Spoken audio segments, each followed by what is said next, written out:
Na Roda Delas é um podcast que ouve mulheres de diversas idades, profissões e objetivos no esporte. Cada uma tem uma motivação e relação diferentes com a bike e uma forma de inspirar. Mas os homens também estão dentro, sempre contribuindo para que possamos cada vez mais ter o espaço que tanto buscamos. Nessa primeira temporada, vamos falar sobre assuntos como medo, barreiras, realizações e também alguns especialistas convidados para contribuir e somar. Este podcast é idealizado por mim, Gisele Gasparotto, e patrocinado pela Z2 Performance.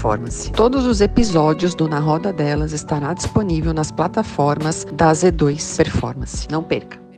De escolher percurso, quem a gente quer, quem os organizadores querem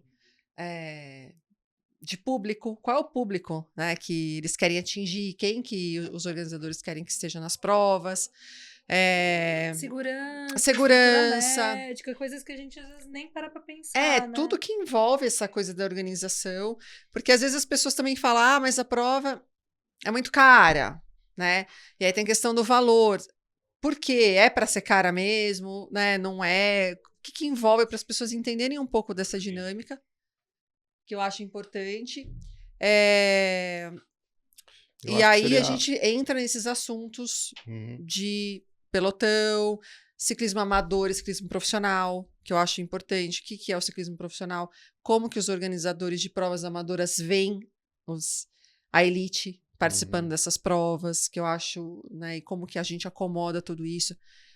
Porque existe muito essa discussão, né, tipo, primeiro eu vou apresentar vocês, né, lógico, mas essa discussão do tipo, mas se a prova amadora quer trazer os amadores, que é o público que paga, de fato, a prova. E a elite só enche o saco. Assim, é a galera que não paga e só reclama. Mais ou menos isso. Então, abordar um pouco esse assunto, como que dá para administrar tudo isso, né? E, de repente... Eu entrei bastante nessa pauta, porque eu vi exatamente o título que você colocou e eu falei, eu acho que é legal. Eu já sabia de como funciona, né? Então, eu atendo o Mário Roma, meu paciente também, tá? Então, assim, a gente tem uma relação bem bacana, Brasil Ride e Juliana. E isso que você falou, Gi, da estrutura e do valor, até... entrou muito bem, encaixa muito bem. Acho que você falou do elite, mas tem um outro papel que acho que a gente pode falar que cara, pros amadores ver os elites correndo é um atrativo. Então, será que também a gente...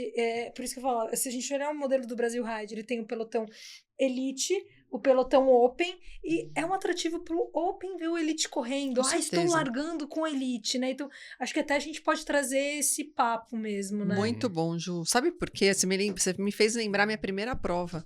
A minha primeira prova, que foi a Claro 100K, lá em 2010, quando inauguraram o Rodoanel. Eles fizeram uma prova que, inclusive, foi o Mário Roma que organizou. E tinha elite. E eu era a peba das pebas, a pebíssima. Porque eu estava começando a me envolver no ciclismo em 2010, 2009, 2010. E aí eu via os nomes como, na época, Adriana Nascimento, a Genovese, e elas fazendo um percurso de 100 quilômetros em 3 horas... E eu fiz 2 horas e meia, eu fiz em 4 horas e meia. Então eu olhava para elas e falava, nossa, eu quero andar assim, sabe? Eu quero andar rápido desse jeito. Legal. Eu tava a 20 de média, elas estavam a 40. Então, tipo... E é legal mesmo, de fato, ver essa... Tem esse ponto, né? A galera da elite ali performando. Porque o amador geralmente não vai nas provas ranqueadas e profissionais que a elite compete. Então, quando a elite vai numa prova amadora, é legal. No mountain bike isso acontece. Né? Se mistura mais, né? No mountain bike acontece. É comum. Você pega a Brasil Ride, ele pontua, né? Por o CI. Você vê gente de fora vindo correr Brasil Ride. E aí você vê um monte de amador. Então você larga a primeira elite, o amador nunca vai alcançar a elite, né? E é bem legal, porque tem essa distribuição. Então larga pelotão masculino, eu largo na elite lá no Brasil Ride, larga pelotão masculino, larga pelotão feminino, larga dupla mista e larga os outros. Como também é por etapa, ao longo dos dias, o primeiro dia ele já define aonde você vai largar nos outros dias. Então até esse lance da velocidade, ele já é mais controlado. Então tem o pelotão amador que vai largar com tal velocidade, pelotão amador que vai largar com outra velocidade. Então, acho como se fosse o pace da corrida de rua. Exatamente. Que que eles colocam lá a plaquinha, Exatamente. se você faz o pace tal, você fica aqui nessa... Exatamente. Tem 2 pontos, assim, muito críticos para o organizador. Inclusive, quando a gente teve o lançamento da SL8, eu fiquei conversando com o Bruno Prada e ele me falou uma coisa que a gente tem o mesmo problema. Primeiro, é o pipoca. E segundo, quando a pessoa pega a inscrição e transfere para outra pessoa sem avisar a gente. Bom ponto, Décio. Isso é a gente um problema seríssimo. E ele falou a mesma coisa, porque assim, eu tenho a ficha médica da pessoa que está inscrita. Se dá um acidente, eu vou passar para a equipe médica o tipo sanguíneo. Ele pode ser mandado para o hospital errado. É um problema seríssimo e está acontecendo muito. No Obelisco a gente pegou um monte de pipoca que um deles provocou acidente. O próximo a gente vai ter que colocar mais motocomissário, né? E o Bruno falou que fica louco com isso. Sim. Porque tem muito. E, inclusive, eu tenho algumas passagens, se eu contar, vocês não vão acreditar. A gente quer saber. Mas, ó, calma, antes. A gente quer saber todos os bastidores, né, Ju? Com certeza. Na Roda Delas é o nome do podcast que eu idealizei, justamente para trazer esse tipo de assunto. E na Roda Delas é porque, obviamente, né, eu sou mulher e a ideia não é trazer só mulheres para o podcast, mas a maioria acaba sendo mulheres, porque eu gosto de contar a história das mulheres com o esporte. Então, vem desde a iniciação, as barreiras para começar a pedalar, as barreiras para continuar pedalando, para continuar no esporte, questão de competir, não competir. Tem muita gente que não gosta dessa coisa de competição, tem gente que gosta, que se desafia. Empreender no esporte, que eu acho que isso também é uma coisa que é um assunto bem relevante e coisas de mulher, assim, tipo selim, sabe? Essas coisas de equipamento, selim. Eu trouxe uma ginecologista do esporte, a Tati Parmigiano, não sei se você conhece, né? E a gente falou bastante sobre essa questão da anatomia da mulher, as dificuldades que a mulher tem, que são coisas que geralmente a gente tem vergonha de falar e não fala. E depois fica sabendo, nossa, você também tem isso? Isso aconteceu com você também? E aí a gente acaba se descobrindo. E aí surgiu, depois do Letap de Cunha, na verdade, todo final de prova amadora surge esse assunto, né? Acompanhei tudo. Esse assunto, ele tá sempre em pauta depois de provas amadoras de grande repercussão. Então, Cunha não foi diferente.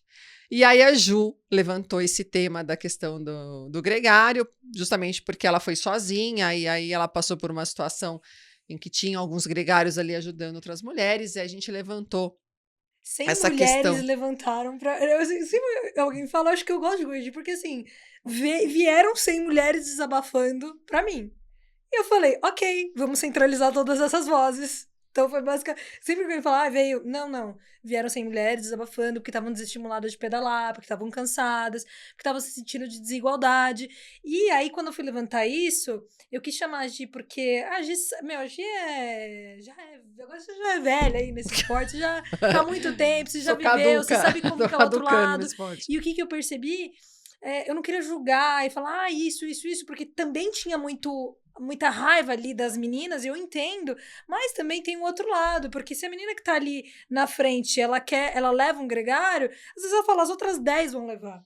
E aí tem uma marca querendo ver ela em cima. Então, assim, foi meio sangue de barata, porque eu tava ouvindo de um lado, mas eu não queria criticar o outro lado, eu queria entender o que a gente podia fazer de melhor. Porque eu não vou deixar de falar com uma amiga minha que levou um gregário, porque eu sei que tinha mais 10 levando um gregário, entendeu? E eu vi marcas que estavam, inclusive, comigo e com as outras meninas, falando, não, tem que levar mesmo. Aí você fica, entendi, tem todo um sistema muito mais complexo, que às vezes um regulamento, quando ele não tá bem definido, cria... Abre margem, que tá errado. Ninguém, então não tá errado quem pensa no coletivo e usa o bom senso, não tá errado quem pensa em si mesmo e fala, puxa, vai ter gente que vai levar, eu vou levar também. Não tem ninguém errado, precisa de alguma coisa ali fazendo as pra coisas... organizar melhor, deixar as coisas mais claras, né? Décio, e aí agora falando de organização, porque você é um grande organizador de provas, não só do ciclismo, mas de carro de também, carro, e já foi de moto velocidade. Corrida de rua também.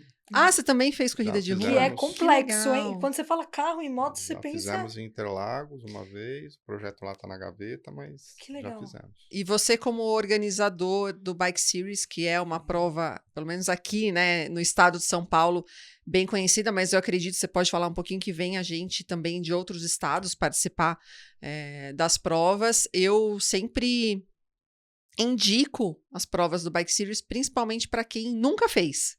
Né, para quem tem medo de fazer prova, porque é um ambiente totalmente controlado, é um circuito que é curto, relativamente curto, se você quiser em algum momento, não aguento mais, quero parar, você pode parar, mas eu entendo que deva ser uma logística meio complicada ali para você organizar, fechar o autódromo, tem a questão de segurança, além de tudo, e tem principalmente uma questão que, por ser um circuito curto, também tem essa mistura de pelotões a todo momento, de gente passando mais rápido, gente mais devagar. Como que é trabalhar com isso, essa loucura dessa organização? Bom, nós começamos o Bike Series em 2015, fazendo eventos piloto. Até para entender o formato, como é que seria. A gente já tem bastante experiência para fazer evento de carro, né? E aí nós começamos com um treino, foram 30 pessoas, depois a gente tentou fazer uma prova de contrarrelógio, que no automobilismo a gente chama de flying lap, e foi legal, mas assim também não pegou muito. Aí falei, bom, vamos tentar uma prova, né, um pouco mais longa. Na época a gente conversava muito com o Ricardo Arap, né, que faz prova de distâncias muito grandes. E a gente fez o 12 horas. Largada meia-noite, terminou meio-dia. Foi muito legal. A gente teve 300 e poucos atletas. No autódromo, né? No autódromo. De Interlagos? Foi em Interlagos. E aí a gente tem que estudar uma forma que a gente consiga fazer o evento, tenha viabilidade financeira e que também tenha um atrativo para quem está participando. Aí vimos que 12 horas era muito longo. Aí fomos para o Velocitar, que é um autódromo belíssimo ali em Mogi Guaçu. É uma pista de 3 km e pouco, mas assim, ou você está subindo ou está descendo, né? Fizemos uma prova de 6 horas. Foi legal também, teve as duplas de revezamento, né? A gente no início começou com dupla de revezamento, mas também percebemos que os ciclistas não levaram as famílias, porque é uma prova longa. Aí partimos para o de 3 horas. E aí a gente viu que é um formato legal, é uma prova um pouco mais curta, a família vem, né? A gente consegue... uma exposição boa para os patrocinadores, que é super importante também. E a partir daí, a gente começou, da mesma forma que eu fiz com o carro, que a gente teve que elaborar, criar um regulamento praticamente do nada, a gente foi entendendo como é que era a dinâmica e a cada prova a gente ia colocando alguma coisa. Então, nas primeiras... A primeira reclamação que a gente teve foi do gregário. Eu ia te perguntar isso. Se você, como organizador, também recebe reclamação. E isso, assim, não chegou num primeiro momento para mim. Chegou para Vanessa, que é minha esposa, e ela é responsável por toda a produção do evento. Ela sentou comigo. Você precisa Poderia ter chamado a Vanessa também. Você precisa dividir. Até hoje ela fala, isso aí foi por minha conta, né? E aí, já na sequência, acho que já foi em 2017, nós fizemos já a separação. Então, hoje largam o elite masculino, depois largam todas as categorias do esporte masculino, aí depois vem todas as mulheres. Aí nas mulheres a gente reuniu tanto as federadas quanto as amadoras e largam elas juntas com um intervalo, né? Vai uma moto da Federação Paulista de Ciclismo na frente para não deixar ninguém escapar, não tem fuga na primeira volta, para também não deixar ninguém encostar no pelotão masculino. Isso é importante. Então eles vão controlando ali, né? É lógico, às vezes tem um pelotão, o masculino esporte, tem lá os atletas, às vezes, da faixa etária um pouco mais alta, às vezes vão ficando um pouquinho mais para trás, mas nenhuma mulher pode passar a moto da federação. Primeira volta e... Belezinha, tá valendo, né? E, assim, a gente percebe que essa questão do gregário nesse formato não funciona, porque a gente já teve prova que a gente percebeu que alguns homens paravam à frente, aí largava todo o pelotão feminino, só que vocês já estão se marcando. Se um homem der roda para um, vai dar roda para todo mundo. Então, ali já não funciona isso. E outra coisa, ele não pode passar a moto da federação na primeira volta. E então, aí, nem para ir encostar lá, ele vai poder. Aí, assim, passados aí 30 minutos, 35 minutos, o que acontece? O pelotão feminino vai esticando, vai quebrando. Vai quebrando. Só que o pelotão da elite, ele começa a chegar perto e vai fazer uma volta. Vai dar a volta. Só que ele vem trazendo todas as mulheres. Uhum. E aí junta tudo de novo. Junta tudo de novo. Aí, assim, se existe uma janela... Não, isso aí Se existe uma janela de oportunidade para as mulheres se juntarem de novo, é quando o pelotão de elite dá a primeira volta no pelotão feminino que está liderando. Né? Porque tem um vácuo ali que você se aproveita. Exatamente. Mesmo que não aguente ficar o tempo todo, pelo menos te ajuda a encostar. E aí é uma característica da prova. Eu diria que é mais parecido com o critério. Né? Lógico que a gente não usa o regulamento do critério, mas tem algumas características. O pelotão de elite passou, né? Buscou o feminino, aí, assim, é estratégia. Né? Eu já vi você pulando no circuito pan-americano, junto com um monte de meninas, acho que umas 15, 20, e aí é aguentar passada. Sim. Né? Não é todo mundo que aguenta. Né? Muita gente vai sobrando de roda. Eu até lembro que você fez 44 de média. Foi 44 e não foi só você, foram várias. E como eu falei, é a dinâmica da prova. Sim. Né? Diferente de uma prova de estrada, onde aí, assim, principalmente se largar todo mundo junto, tá um monte de homem lá, tá uma mulher com o gregário do lado dela. E muitas vezes, como o tempo, acho que lá o tempo é bruto por pelotão, né? Faz muita diferença um gregário, né? Porque ele pode pular na roda de um homem, lá atrás pode ter uma mulher que não tem isso. Então, primeiro, antes de qualquer coisa, para minimizar um pouco isso, teria que largar o pelotão feminino isolado. Sim. Né? Agora, na prova como Bike Series, eu entendo que é muito complicado realmente, porque é um circuito minúsculo, né, perto de uma estrada de 100 quilômetros, e não tem como, vão se encontrar, vão se cruzar, mas você acha que é possível? Porque, você lembra do Bike Series da CCR, Bandeirantes? Uhum. Isso funcionou, porque era um circuito um pouco maior, que era uma rodovia, e aconteceu isso de juntar pelotões, porém a moto não deixava o pelotão masculino entrar no feminino. Tipo, eles não podiam trabalhar para as mulheres, eles inclusive tinham a moto separando esses pelotões, e a gente conseguiu fazer uma prova só feminina, da elite e das mulheres que largaram com a gente, e teve uma chegada só feminina. Isso. Lá na Bandeirantes.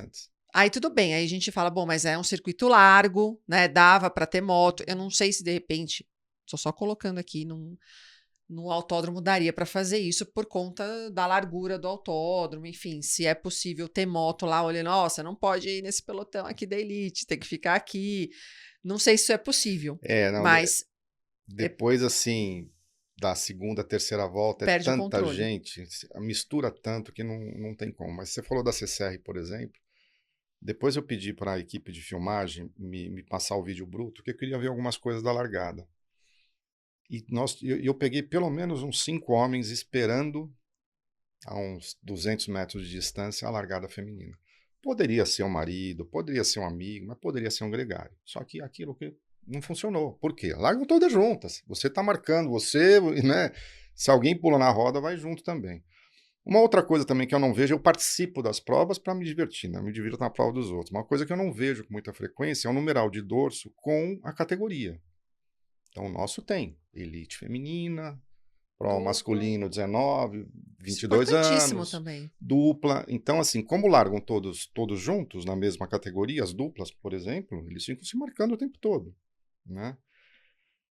E aí, assim, o brasileiro sempre dá um jeitinho, né? Na última prova, eu tive uma denúncia, que são aqueles 15 minutos finais que a gente abre para denúncia, e alguns atletas estão cortando esse numeral, para não ser identificado. Então, agora eu coloquei uma cláusula no regulamento, né? Gente, que quem fizer a rasura do número vai ser desclassificado e os comissários vão estar olhando, porque a gente tem sempre 4 comissários rodando na prova. Então, assim, a gente está sempre lidando com situações complicadas, críticas, né? Que a gente tenta deixar o mais justo possível. É que nem a polícia tentando identificar qual vai ser o próximo roubo. Nossa, o ladrão tá sempre na frente. E aí você vai colocando aquele regulamento, e aí também a gente vê a necessidade de ter, sim, burocracia, porque precisa ter essa burocracia. Pra que tudo isso? Porque isso acontece o tempo inteiro. É isso que você tá falando pra gente, né? E o que eu gostei, eu não sei o que você também acha, eu não me oponho em ele ter, a prova do Décio aqui ter essa característica de o feminino às vezes ia entrar no masculino, porque é aquilo que a gente até falou na live, e eu até trouxe isso.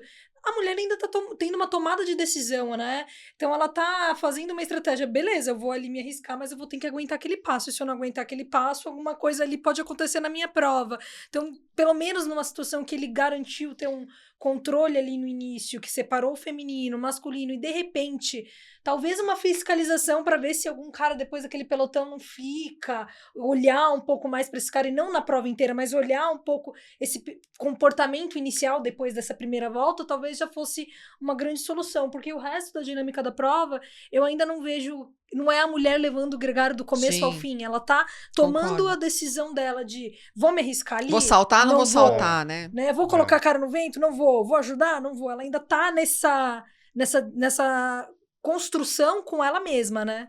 Concordo. E é isso. Não é que tenha um gregário. Na verdade, todo mundo pode se beneficiar daquele momento que o pelotão passa e você tomar essa decisão de tento ou não tento, vou ou não vou. Né? Muitas vezes a gente tem que dar prioridade, principalmente quando a gente passa o briefing para os comissários, do que é o crítico na prova. Então, por exemplo, obelisco. A gente tinha lá 4 comissários que poderiam olhar isso, mas eu tinha um problema maior, que são os pipocas. Fala aí, explica o que é o pipoca, né? O pipoca é o atleta que não se inscreve, não teve acesso às informações de briefing, não sabe como é que funciona a prova, ou às vezes até sabe, e entra na prova para participar, não tem identificação, a gente não tem os dados dessa pessoa. No caso de um acidente, por exemplo, se eu tiver que fazer resgate, não sei que é o nome dele, o tipo sanguíneo, se é para remover para algum hospital específico.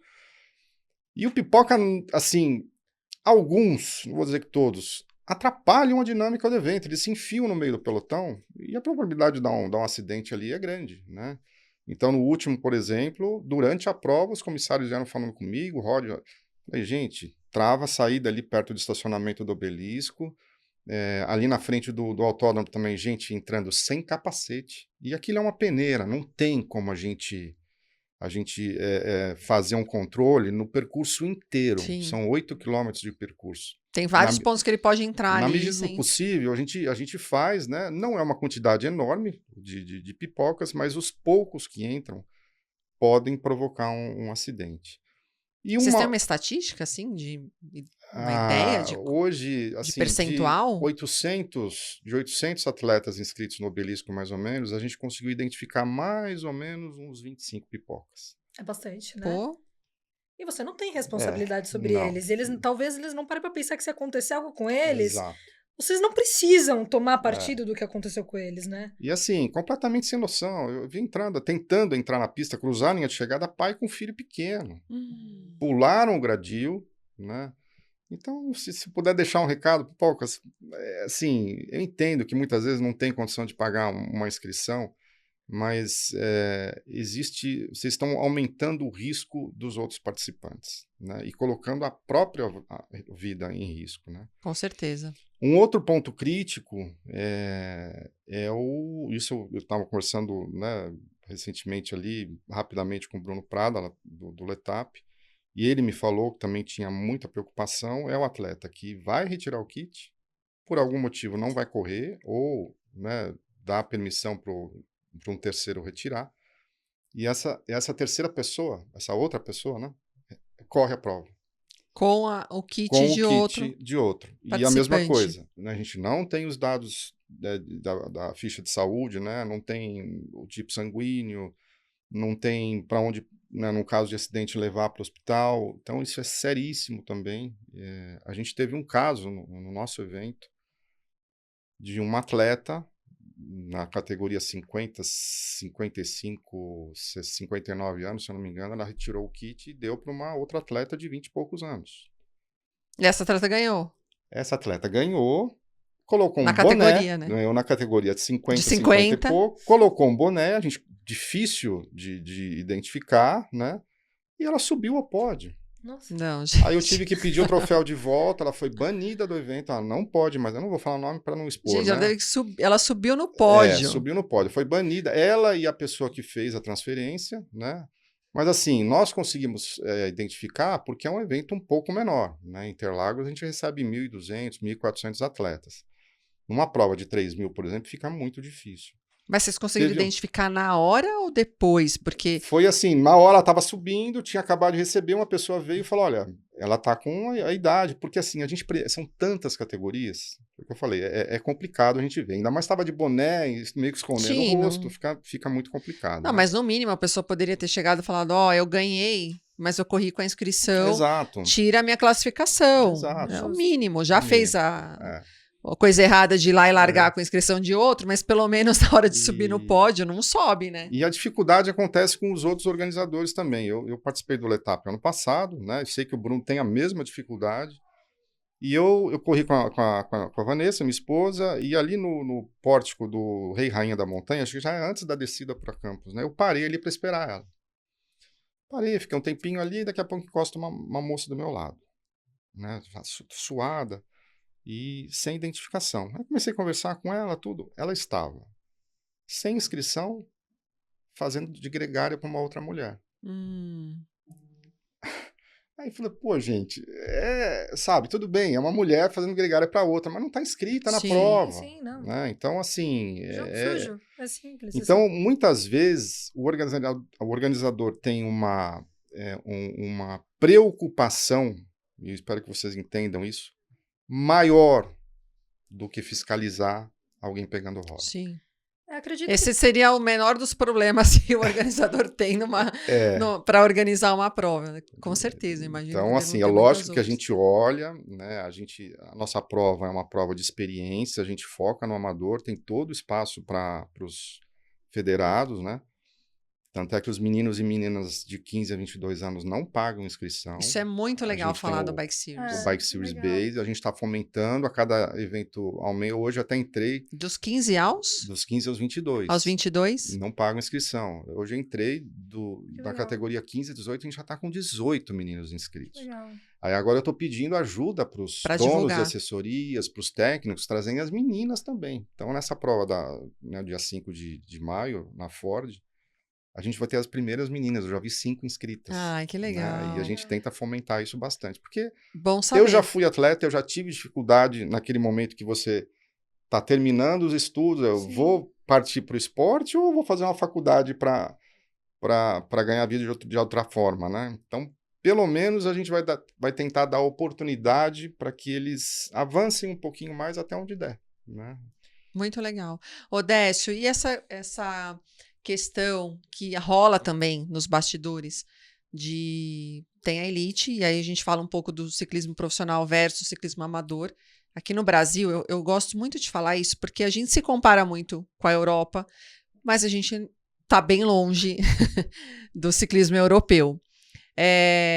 Lá, você não vê elite largando prova amadora, né? Começa por aí. Aqui, a gente tem uma dinâmica diferente, porque a gente está construindo ainda o ciclismo no Brasil, as pessoas ainda estão conhecendo o esporte, estão se engajando. A elite depende bastante do ciclismo amador para ter visibilidade. Então, existe essa participação da elite nas provas amadoras. Porém, isso acaba, apesar de ser muito legal, acaba tirando, entre aspas, o pódio do amador, né? Não é o caso do Bike Series, porque você faz essa separação. Você separa o Pro e você separa a Sport. Então, tem a geral Pro, a geral Sport e tá tudo certo. Mas nas outras provas amadoras, como Letap, Giro, etc., até então, é tudo junto e misturado, né? E geralmente você vê no pódio do Letap e do Giro, elite. Você não vê amador. E aí os amadores acabam reclamando um pouco. Falar, a elite tirando o pódio do amador. Como que você vê essa questão? Aí, Ju, quero saber a sua opinião também. E se você, nesse caso, a solução seria realmente separar as categorias ou não, a organização não precisa se preocupar com isso, né? Porque, querendo ou não, é minoria. né? E se preocupa com a base ali da pirâmide, que são os amadores que estão indo como um desafio pessoal. Como você vê essa questão?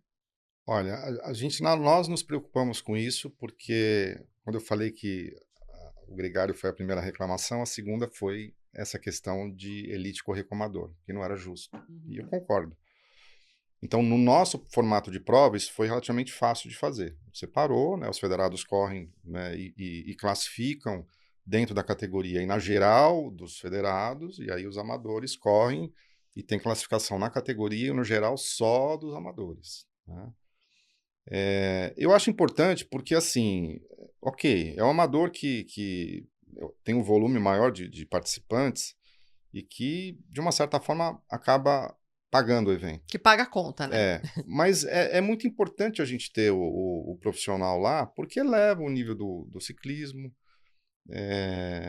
e a gente tem que, eu entendo que a gente tem que, na medida do possível, tentar atender todas as necessidades, né, as demandas, as aspirações de quem está participando. E depois que a gente fez essa divisão, acabou, todo mundo realmente fica bem feliz, a gente raramente tem atrito na pista, né? Tem algumas outras formas de a gente evidenciar o amador também, porque eu entendo que a federação ela é responsável por fazer as provas oficiais. Então, você já tem, né, quem é federado tem um espaço especial ali. Então, por exemplo, a gente premia primeiro os amadores. Terminou a prova, os amadores vão para o pódio. Primeiro vão os meninos, né, da base. Meninos e meninas, eles recebem primeiro, porque eu já vi acontecer desses meninos né, terem uma exposição e vir uma marca e ajudar, né? Então, são os primeiros. A gente tem lá, né, o Instituto agora que a gente está com o primeiro projeto de lei que foi aprovado faz uns 15 dias. E aí depois a gente, mais da metade para o final, que a gente faz a premiação dos federados. Eles entendem isso, né? Porque ele já tem o espaço nas provas oficiais, então é super tranquilo, a gente também nunca teve essa dificuldade. Como na maior parte das corridas de rua, a gente premia as categorias de faixa etária maior, né? Porque não dá para deixar uma pessoa de 70 anos ficar esperando horas lá. Então, assim, são procedimentos que você vai fazendo um pouco aqui, um pouco ali. Eu entendo que uma prova provas como Giro e como L'Etape possam ter algumas diretrizes da marca que detém esses direitos. Certo. Então, na França não é feito assim e no Brasil você não vai poder fazer. Eu não sei se é assim. Tá. Né? O Bruno poderia, ou o Shelley pode responder mais para frente, né? Mas toda estrutura grande, né, seja numa corporação, seja num evento, quanto maior é a estrutura, mais difícil fica de você fazer algumas alterações. E a gente, por ter começado pequenininho, a gente conseguiu testar e mudar muito rápido. Muita coisa. Então, hoje, assim, tá bem redonda essa questão, né? Mas é bom que serve até de brainstorming para as outras organizações, Sim. né? Para as outras provas. Acho que isso é importante. A Ju trouxe também alguns relatos de organizadores do mountain bike. E acho que você pode falar um pouquinho, né, Ju? Acho que primeiro é legal trazer o que você disse, Gi, do ciclismo ainda está sendo formado, a gente também pensar no Brasil até em poder aquisitivo, e em construção, em educação, e muito também do que o Décio falou, que eu acho que eu queria já pegar um gato, e o atleta profissional muitas vezes também corre no ciclismo amador porque ele está querendo se expor para as marcas, né? Então ele vê uma oportunidade, porque é difícil ele ser atleta no Brasil, né? Então, na federação, ele não tem essa visibilidade. As marcas não estão lá, né? Que o ciclismo amador tem. E aí, de outras vertentes, né? Que nem eu falei, acho que trazer um pouco do mountain bike. Eu já andei, já fiz prova de gravel, já fiz os brevets, prova de etapa. E o que eu percebo e olho aqui, acho que dá pra gente ir numa linha que o Décio, acho que por ter trabalhado com automobilismo, por isso que você já tem isso muito bem dividido, né? Então, se a gente pegar o próprio Mário Roma, hoje eu conversei com ele, falei, me dá umas palavrinhas, falei com a Leonora Guedes também lá dos Sertões, que também é uma super proativista do ciclismo feminino, mas se você olhar ali o perfil da prova do Mário Roma, exatamente, ele foi a primeira prova que criou, inclusive, uma categoria chamada Nelore, que é a categoria para quem tem mais de 90 quilos, se não me engano é 90 quilos. Então, imagina o grau de divisão que chegou isso, e é exatamente, larga o pelotão elite, feminino, masculino, e é elite do mundo inteiro, tá? Então vem gente do mundo inteiro. Larga amador, larga as duplas mistas, e depois separa. E o que eu consigo perceber disso? Que a gente tem o amador muito feliz, porque ele tá prestigiando o ídolo dele. Então o Avancini corria a Brasil Ride. Né, o Avancini tava lá, todo mundo, nossa, eu vou, a Avancini vai correr. No ano passado eu tive a oportunidade de correr o mesmo percurso que o Avancini, largando assim a 2 metros de distância dele. Então imagina que legal e como isso fomenta, né, de uma forma geral. E eu vejo que funciona muito bem. Obviamente, que nem o Décio falou, você pega a extensão do percurso, quanto mais longo, menos a gente vai conseguir perceber quem são as duplas mistas ou quem que tá, embora lá também tem as plaquinhas bem direcionadas, fica muito desafiador você ter esse controle no caso de ou mulheres levando o gregário e tudo mais. Mas de uma forma geral eu vejo que funciona muito bem.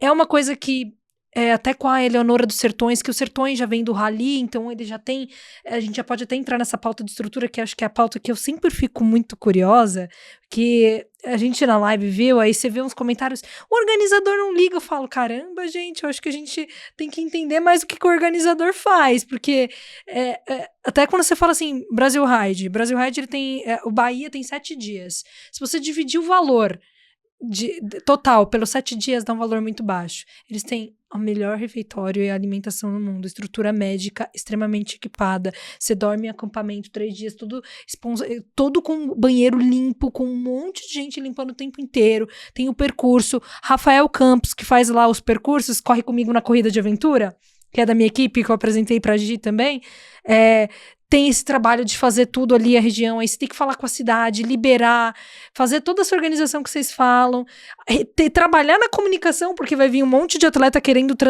transferir a sua inscrição para outro, ou não vai querer correr mais. Vai ter que querer fazer inscrição em cima da hora, né, Décio? Depois que encerra. Depois que encerra. Então, eu acho que, já trazendo esse gato para a estrutura...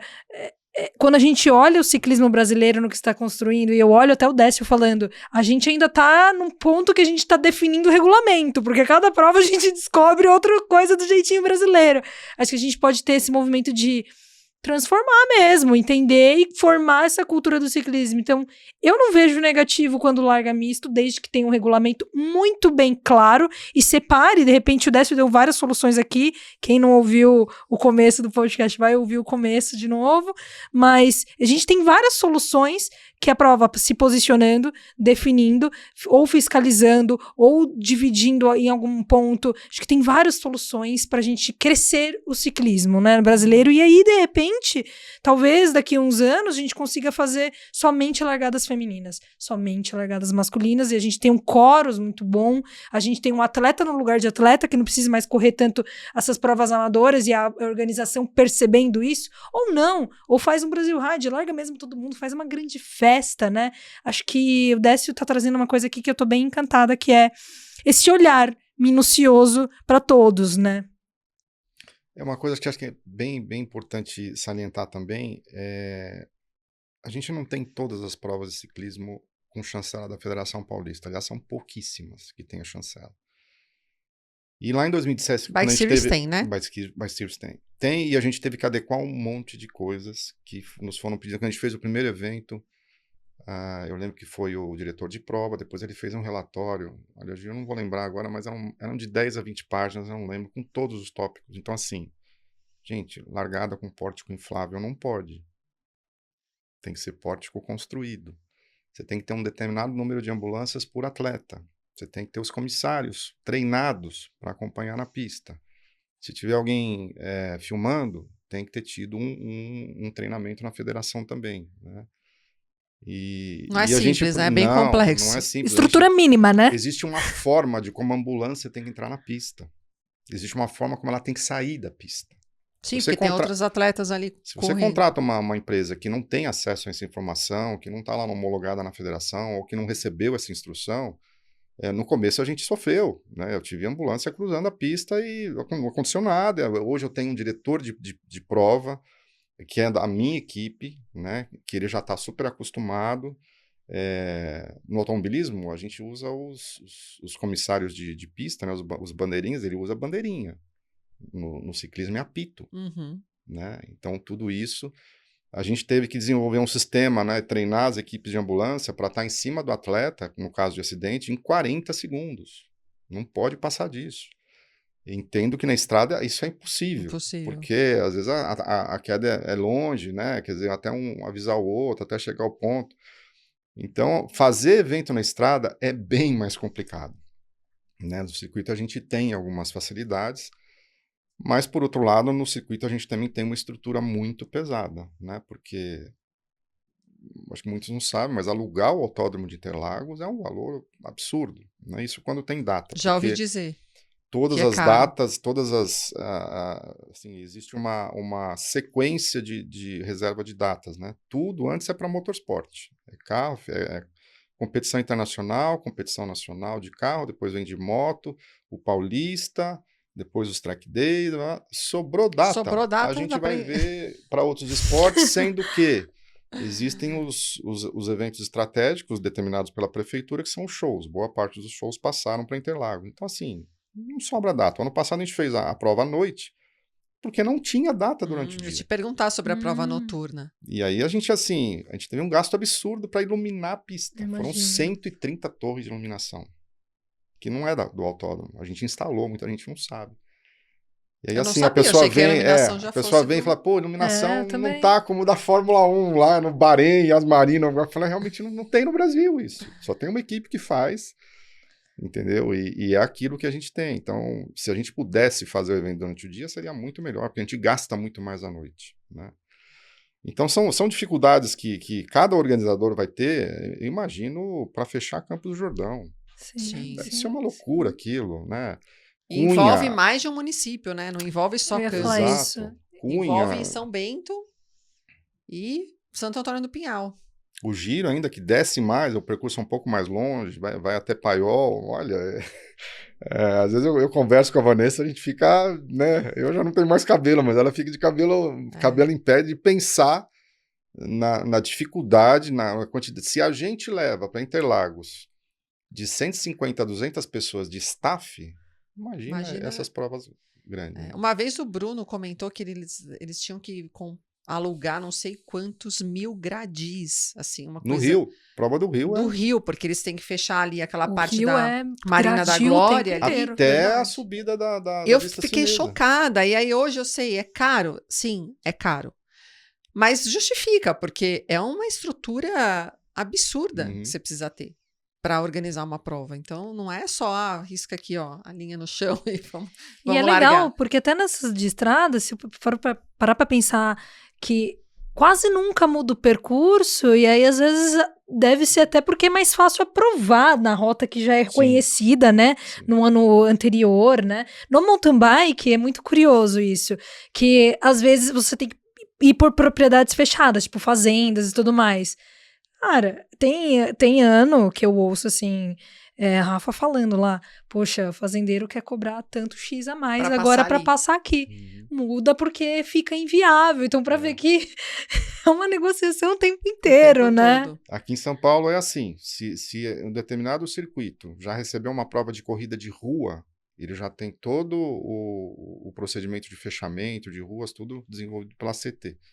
Então, você consegue fazer. Agora, se inventar da cabeça, e eu já tentei, junto com a Secretaria Municipal de Esportes, e eles explicaram, falaram, se é um percurso que não está homologado, que não tem corrida de rua, dificilmente você vai conseguir.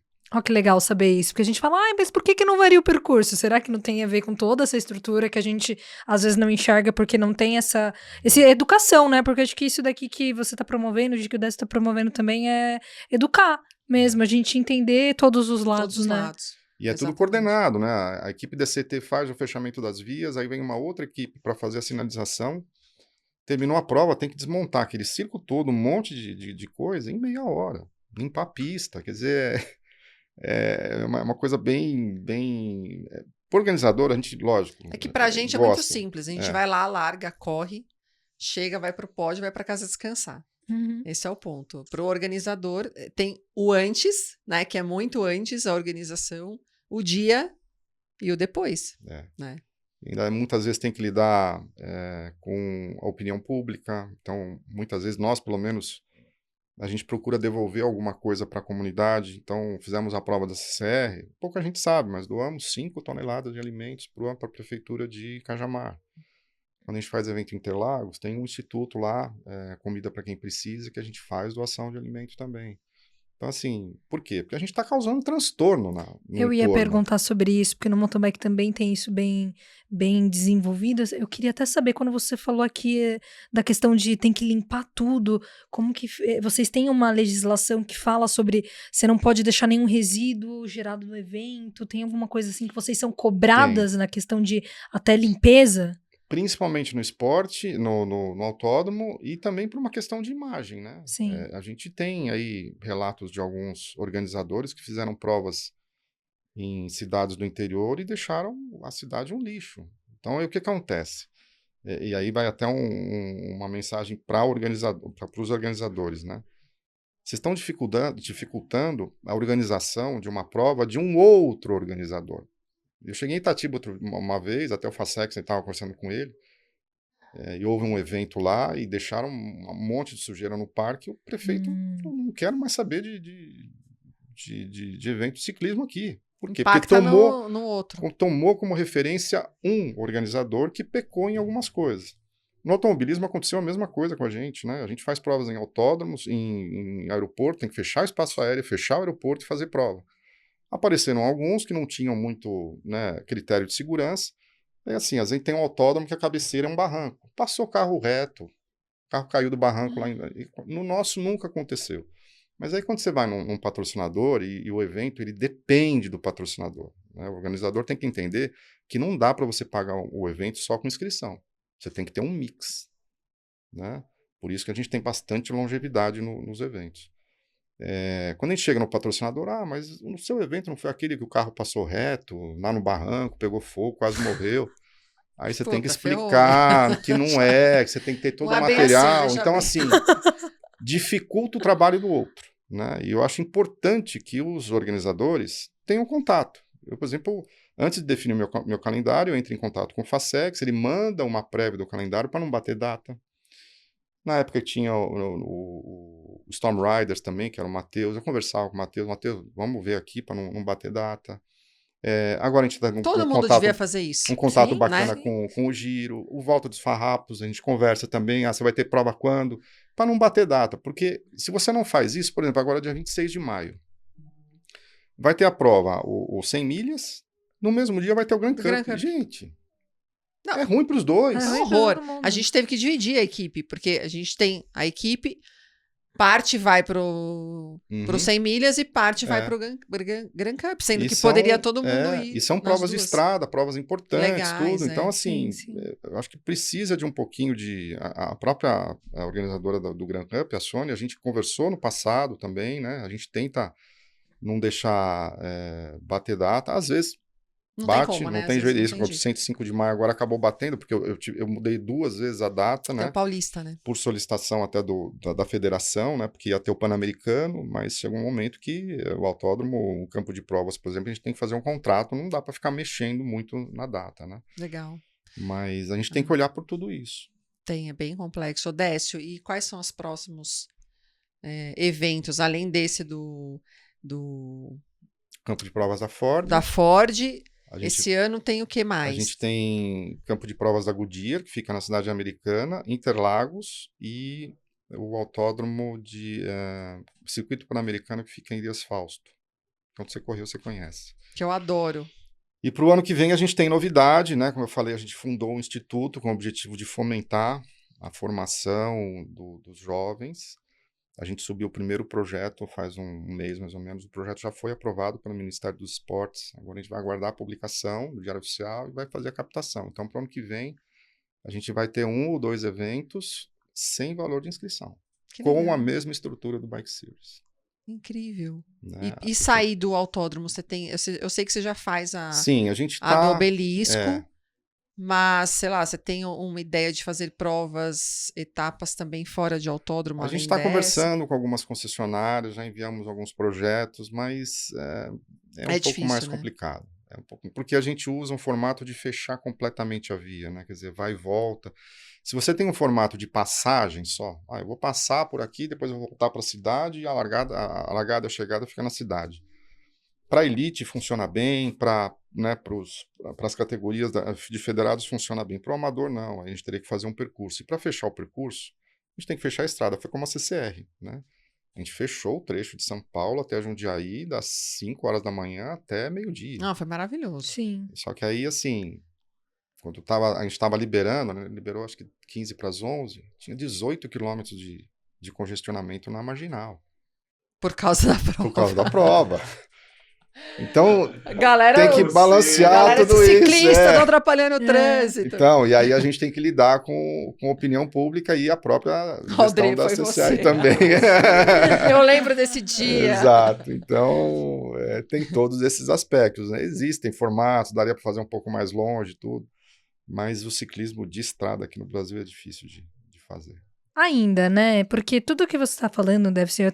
Eu tô ouvindo, assim, muito admirada e muito curiosa, assim, tanto pra história do que a Gi tem, tanto pra o que você tá trazendo, mas toda essa discussão que você tá falando de, vamos deixar mais fechado, ou se vamos largar separado do junto, acho que a gente tá numa fase muito... Acho que 2024 eu tenho visto muito de estruturar algumas coisas do ciclismo, que eu acho que surgiu uma necessidade. Aumentou o número de ciclistas, depois isso, a pandemia veio, aumentou, depois estacionou, e acho que tá todo mundo querendo entender por que estacionou, e isso gerou um processo de mudança, de todo mundo entender como fazer o ciclista pedalar mais tempo, como manter a pessoa motivada para estar aqui na minha prova. E aí do seu lado veio, vamos conversar com os outros organizadores, vamos tentar entender como deixar as datas melhores, vamos melhorar o regulamento.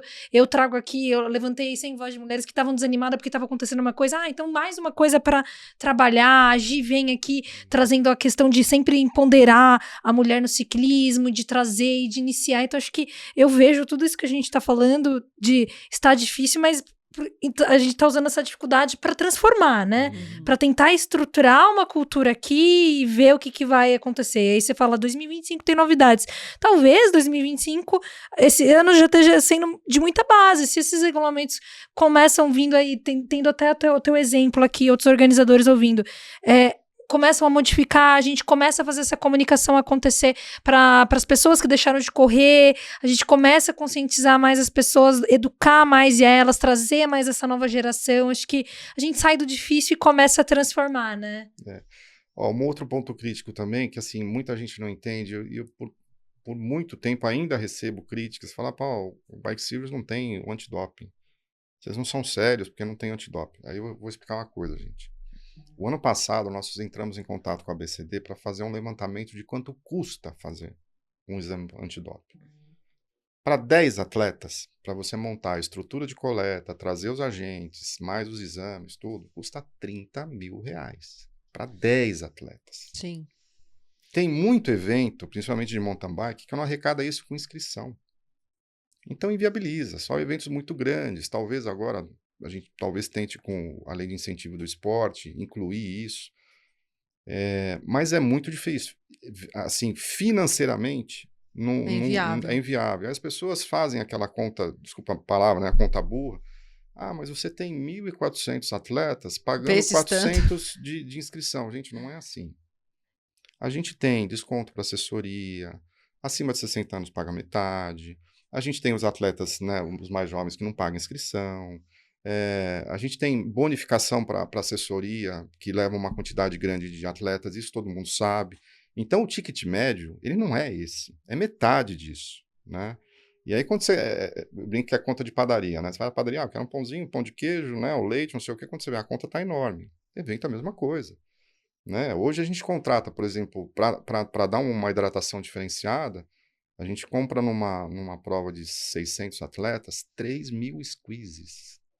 Tem que gelar esses 3.000, dividir entre isotônico e água. E na nossa prova, o atleta passou, o que você quer? Água e isotônico. A gente entrega e não precisa parar de pedalar.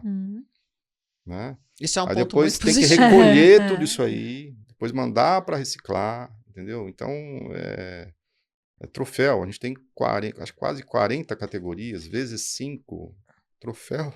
Parece que não, mas é um negócio caro também. É caro. Acho que é educação, não é? Às vezes é exatamente isso. A gente fala, faz essa conta burra, porque ninguém tá sendo educado do que tá acontecendo. Então, é isso que eu mesma tô ouvindo aqui, e ainda sendo curiosa, e sempre muito curiosa e atenta pro que acontece nas estruturas, eu tô aprendendo muita informação com você.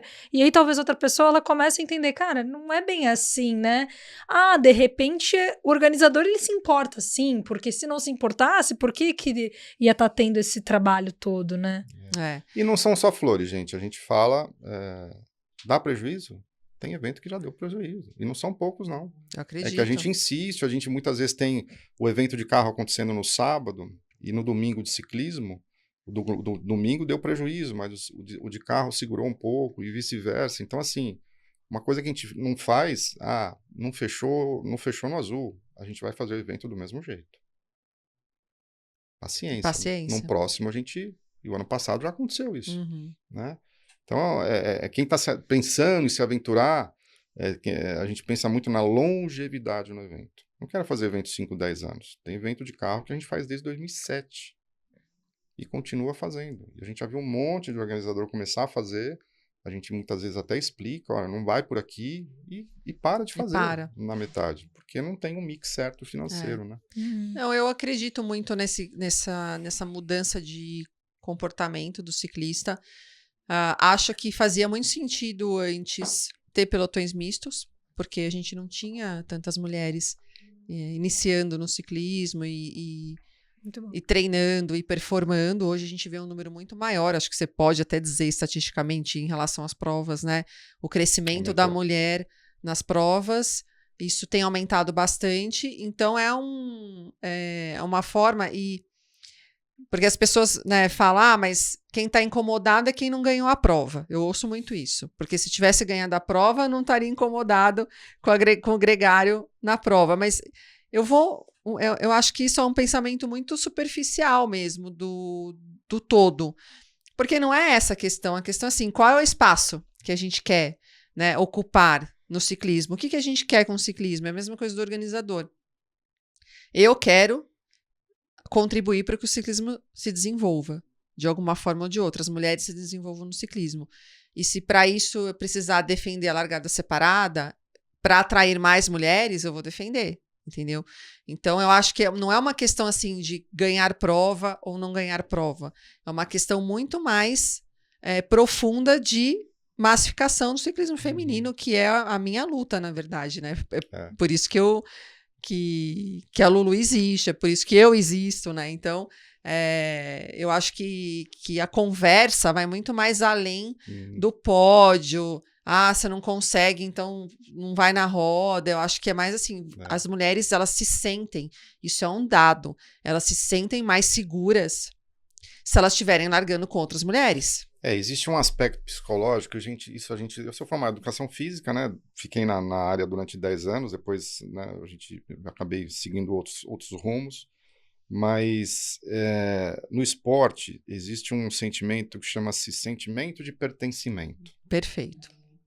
Se você coloca todas as mulheres para largarem juntas, ela vai ter a referência de que o evento é propício para ela, é atrativo para ela. Né? Ela não está jogada no meio dos homens. Maravilhoso. E isso até a Vanessa falou, porque uma vez ela largou no mundo. Gente, eu estou meio assustada aqui no meio.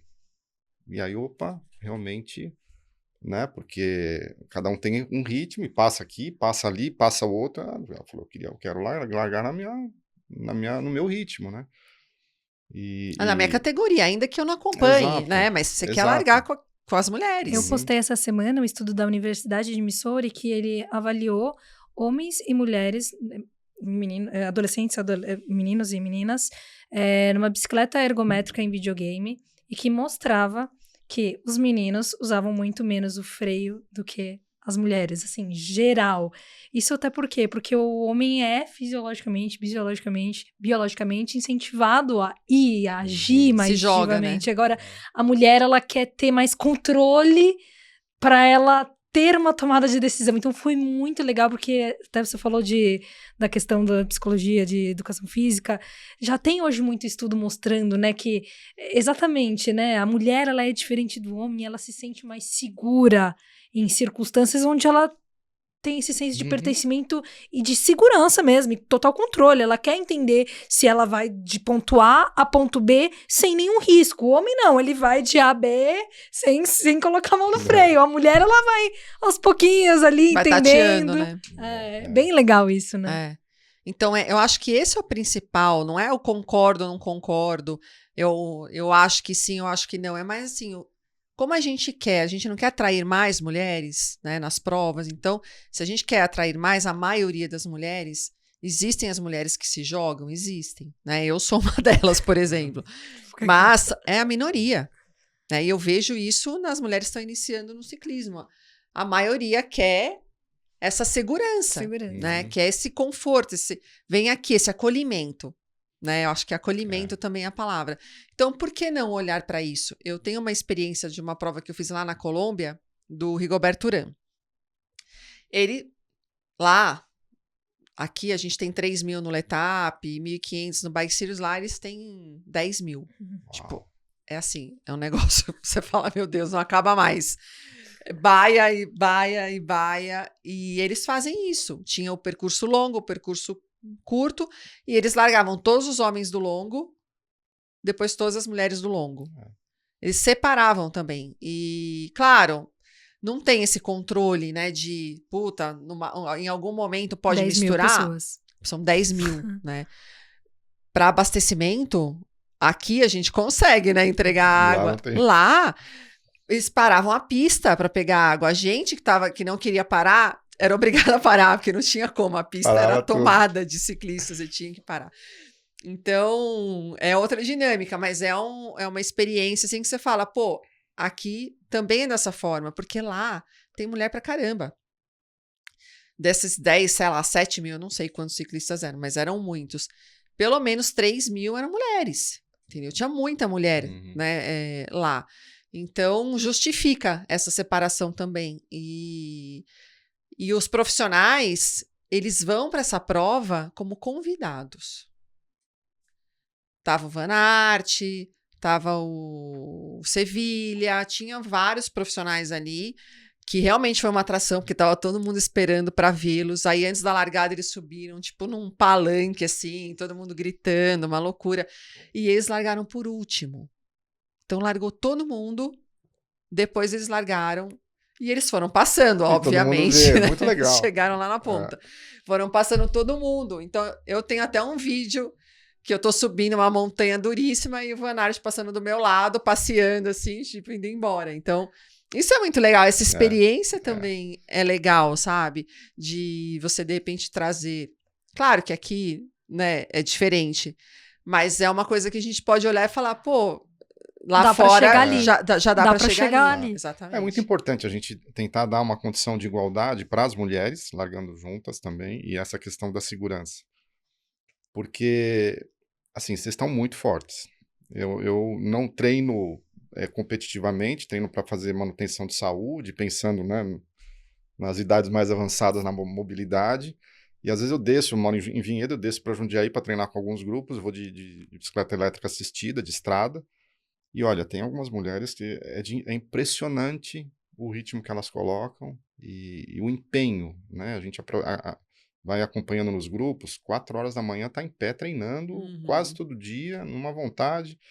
Então, assim, não dá para fechar os olhos para isso, né? A gente tem que dar a oportunidade, tem que dar o espaço, desde que seja seguro, para elas desempenharem para aquilo que elas estão treinando, né? Muita gente faz por experiência, muita gente faz para manter a qualidade de vida, mas tem muita mulher que vai para competir, então tem que ter espaço para todas. Concordo. Né? E falando nisso, algumas pessoas falam assim, mas se tirar o gregário não vai mudar o resultado. Eu também não acho que vai mudar muito o resultado, sinceramente, sabe?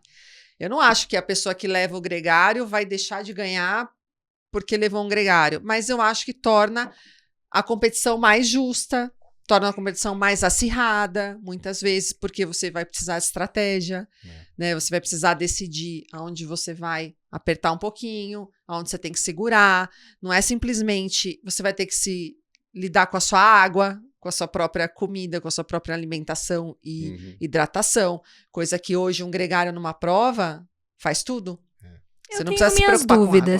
Eu tenho minhas dúvidas eu acho que exatamente o Décio fala uma coisa aqui. As mulheres estão muito fortes. Então eu acho que se a gente tem 10 mulheres num pé de igualdade, 5 estão levando o gregário, 5 não, eu tenho minhas dúvidas do resultado, porque eu tenho ali 10 mulheres muito fortes e muito treinadas. Eu tenho minhas dúvidas. A questão do gregário também não é difícil de resolver, né? Abre categoria em dupla. A gente tem a categoria em dupla e eu acho até, assim, a mulher vai largar. Ao invés dela ter um gregário que vai levar essa mulher pro pódio, pô, dá um louro pros dois. Inscreve os dois. Nossa, achei lindo isso, né? Dá hora pro cara que nunca aparece na foto. Ele também tá fazendo. Também merece. Ele também merece. Eu acho que é uma questão até de respeito com o ser humano. O cara tá lá. O ciclismo a gente tem todos os níveis socioeconômicos, né? Muitas vezes o gregário não tem condição de pagar a inscrição e a mulher vai e paga a inscrição pro gregário. Isso é fato, gente, não tem por que ficar escondendo, né? Sim. E, bom, então que seja uma dupla. É muito legal subir em 2 no pódio. Vou contar uma coisa pra vocês. Concordo, Décio. Eu sou super a favor de dupla também. Gente, no Brasil Ride, chove de homem pedindo pra fazer dupla comigo. Por quê? Porque tem um monte de homem forte. E, às vezes, eles chamam mulheres que pedalam bem pra justamente ter a oportunidade de subir no pódio. Porque sozinho eles não iam conseguir. Mas sabe qual o mais legal? Uma das coisas mais legais de ver no Brasil Ride é justamente dupla. Tipo, é muito mais legal. Eu já fiz prova em dupla. É muito, mas assim, isso é cultural. Lá já é cultural. É muito legal largar em dupla. As duplas são as coisas que, assim, tem muita dupla. Ano passado, quando eu corri solo, eu dividia com a primeira, com a primeira não. A primeira era uma dupla gringa. Nunca dividi com a primeira. Com a segunda e com a terceira dupla. Era muito emocionante ver a briga deles do começo ao fim. E tem um prestígio grande, é isso que você falou. E no final, é a dupla que chegou. É o homem e a mulher. Eu achei isso incrível. A gente não falou isso na live, estamos falando no podcast. E também verdade. Criar regulamento. Na nossa prova, por exemplo, aí é um posicionamento nosso, né? Não pode ter toque. O homem não pode empurrar a mulher ou vice-versa. E aí a gente tem os comissários que olham. A gente já teve várias desclassificações por isso, porque o pessoal, assim, poucos leem o regulamento. Né? E o regulamento, gente, ele foi feito para ser lido. Para ser lido e para trabalhar ao seu favor e não contra. Se você não lê, né, muitas vezes chega a gente lá contra, né? naqueles 15 minutos e fala, aconteceu isso. A primeira pergunta que eu faço, eu leio o regulamento? E eu já sei que não, porque o tipo da pergunta, se tivesse lido, eu não estaria perguntando, entendeu? Porque a gente foi esmiuçando o regulamento de forma a sanar todas essas dúvidas, né? E porque empurrar, eu acho que aí também já não é bem... Eu acho que pode ter o cooperativismo trocando roda, mas empurrar, pelo menos na minha percepção, acho que não é por aí. Larga em dupla.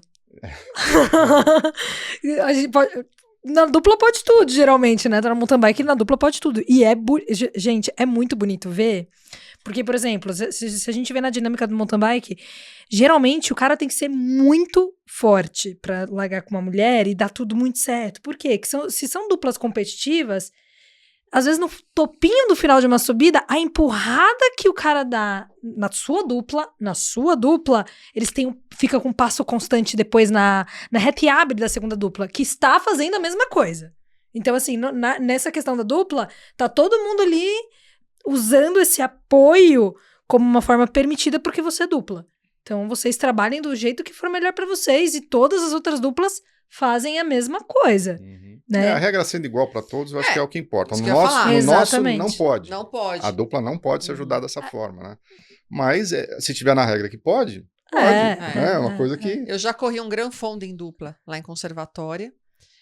E a dupla que ganhou, eu fiz segundo, né, com a minha dupla. A dupla que ganhou, o cara subiu a Serra das Belezas inteira e a gente atrás deles, com ele abraçando a mulher. 12 quilômetros. Podia? Não. Então vi. Só que eu, na hora, não filmei, não falei nada. Eu fui reclamar depois, mas também não tinha nem como provar. Mas aconteceu, terminou aí. E a dupla, ela proporciona alguns momentos assim muito especiais também, porque eu já vieram, né, pai e filho, uma diferença de idade grande, super emocionados, com conversar, agradecer pela oportunidade, porque muitas vezes o sonho do pai é pedalar com o filho. E eu passei por essa experiência, uma vez a gente fez a prova de Interlagos em quarteto, eu pedalei com meu filho e meus 2 cunhados. Então isso a gente não vai esquecer nunca. Né? E na dupla a gente consegue fazer essas coisas. Né? Eu já larguei dupla mista 3 vezes. Acho fantástico. Eu amo correr, porque você vê na prática a diferença fisiológica de homem e mulher, sabe? Então a gente vê que a mulher é muito resistente, né? Às vezes o homem ele tem força, mas é meio descontrolado. E aí você aprende ali na dupla, falando assim, se você não tem um ritmo assim, a gente vai mais longe. Agora, se você colocar muita coisa aqui, a gente quebra. Então, eu amo a dinâmica de dupla mista. Eu acho extremamente emocionante. Mas é bem legal essa ideia de dar essa opção de duplas em estrada.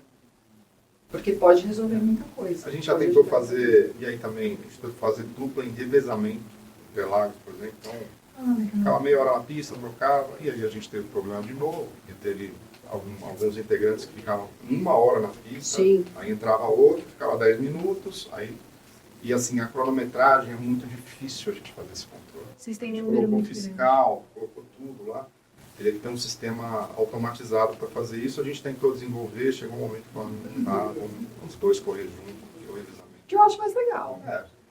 O mountain bike tem muita prova de revezamento, mas é um número muito menor de participantes, né? E aí também fica... o que acontece geralmente, assim, eu também já corri provas de revezamento, fiz 4 duplas, umas mistas. O que a gente faz? Você tinha que colocar a cada 3 voltas, pelo menos uma volta da mulher, né? Até foi muito legal, porque eu não quis correr só uma volta. Eu fazia ele 3, eu 3, 3, 3. No final, quando a gente viu que a gente estava ganhando, ele corria 3 e eu 2, mas tinha um mínimo de voltas, né? E menos gente também, claro. Não precisava ter esse controle todo, porque não eram tantas duplas como você tem ali na sua prova, muita gente que largaria talvez nesse formato. Bom, gente, acho que é isso. Falamos tudo, né? Ju, se quiser falar mais alguma coisa, deixe também aqui à vontade. Mas quero agradecer a participação. Acho que é um assunto muito pertinente, que a gente vai ficar aqui horas discutindo, falando e buscando soluções, mas nada como... Eu acho que o principal é essa abertura, né? A gente ter abertura para falar e tentar entender todos os pontos e buscar soluções de acordo com a evolução do ciclismo, porque eu acho que no fundo todo mundo quer isso. Os organizadores querem ver o ciclismo crescer, os atletas também, quem é amante do ciclismo e apaixonado pelo ciclismo também quer encontrar uma forma de ver o ciclismo crescer aqui no Brasil, então acho que está todo mundo remando para o mesmo, pedalando para o mesmo destino, né? Eu, assim, fico muito grata, eu admiro muito a Gisele, a história da Gisele, fico muito feliz de estar aqui do lado do Décio e entender essa mentalidade de um organizador que já está ali olhando para o próximo passo do ciclismo, que é o que eu acho que tem que fazer, a gente tem que direcionar para onde a gente quer ir, não para onde a gente está aí para trás. Eu amo o esporte desde criança e eu tenho um pilar muito forte de educação. Então, por isso que eu falo e bato a tecla da educação, porque eu acredito que a educação transforma. Então, um podcast desse... para mim, quando eu entendo a mensagem que ele transmite estamos educando você a entender o que é o organizador, o que é a história do ciclismo, o que é uma amante do ciclismo, que está ali em outras modalidades. E, com isso, a gente espera que você faça o seu papel e contribua para a comunidade. Perfeito, Ju. Eu que agradeço o convite, fiquei muito feliz, espero que tenha passado algumas informações aí que sejam relevantes, tanto para quem participa quanto para quem está organizando também. Eu acho que a gente tem muito espaço aqui no Brasil.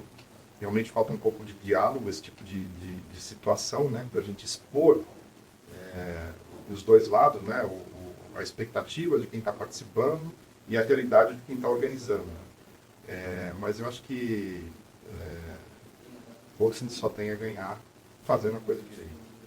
Perfeito, obrigada. Venham mais vezes. Muito obrigada.